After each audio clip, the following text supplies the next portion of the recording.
In a shocking incident that sent shockwaves through the community, an innocent suspect fell victim to an assault by a police officer entrusted to uphold the law.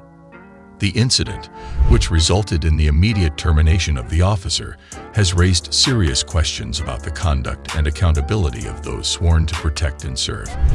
Let's investigate those cases.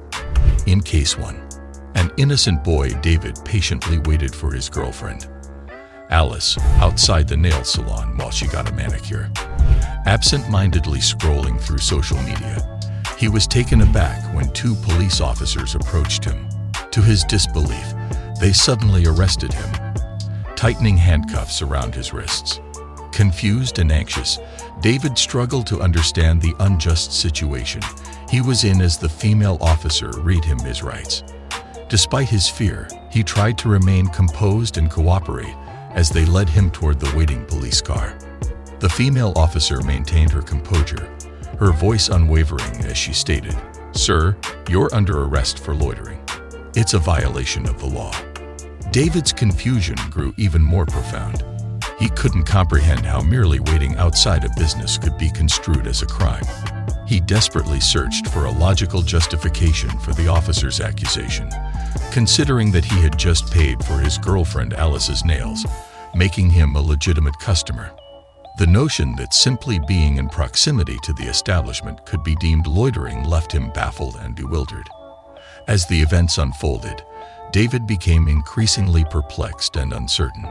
He had always been a law-abiding individual, and the sudden accusation made him feel vulnerable and targeted.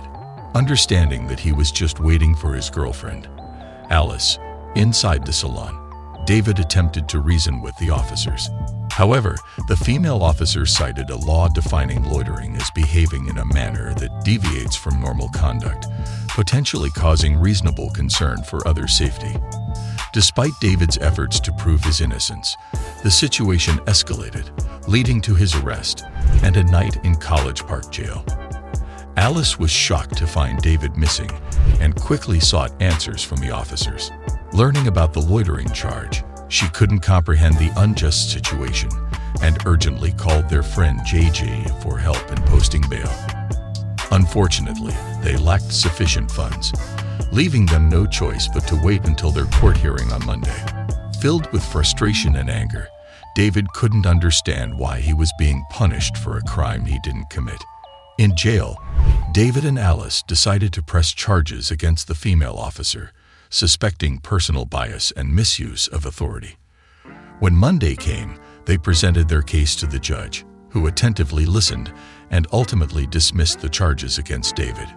The officer responsible faced disciplinary action and was required to undergo further training, ensuring a measure of accountability for her actions. In Case 2, after spotting Sarah Webb, 24, speeding on a wet road in Roswell, Georgia, police officers pulled her over and deliberated on whether to arrest her. Ms. Webb explained that she was running late for her shift at a hair salon when she was caught going over 80 miles per hour on the rain-soaked road. The officer, wearing a body-worn camera, pointed out the dangers of her reckless driving on the wet road. Ms. Webb complied and handed over her license and keys while the officer returned to his patrol car. Surprisingly, it took 3 minutes before the officer came back to arrest her. Later, it was revealed that during those 3 minutes, the officers resorted to a coin toss to determine whether they should arrest Ms. Webb. This controversial decision-making method came to light 2 months after the incident, leaving Ms. Webb shocked and concerned about the lack of a proper and fair assessment during the traffic stop. Sarah Webb expressed her dismay, stating that her civil liberties were violated during the incident. She was shocked to learn that a coin flip simulation app on one officer's cell phone played a role in the decision-making process that led to her arrest, though it's not entirely clear whether the virtual coin toss directly influenced the officer's decision. The footage showed them using the app to determine her fate.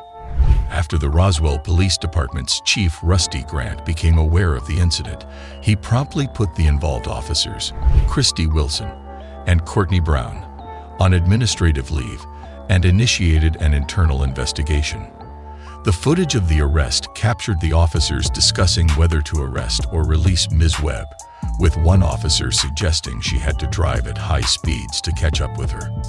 The news of the incident was first reported by 11 Alive, an Atlanta news station, which brought it to Ms. Webb's attention. She filed a motion for discovery to view the video and saw it just before her court appearance, leading to the prosecutors dropping the charges against her. Chief Grant expressed his disappointment with the behavior of the officers, stating that it does not represent the standards expected from the hard-working officers of the Roswell Police Department. Ms. Webb is relieved that the charges were dropped and hopes that such an incident won't happen to others who might not be as fortunate in the future. Well, that's it for today.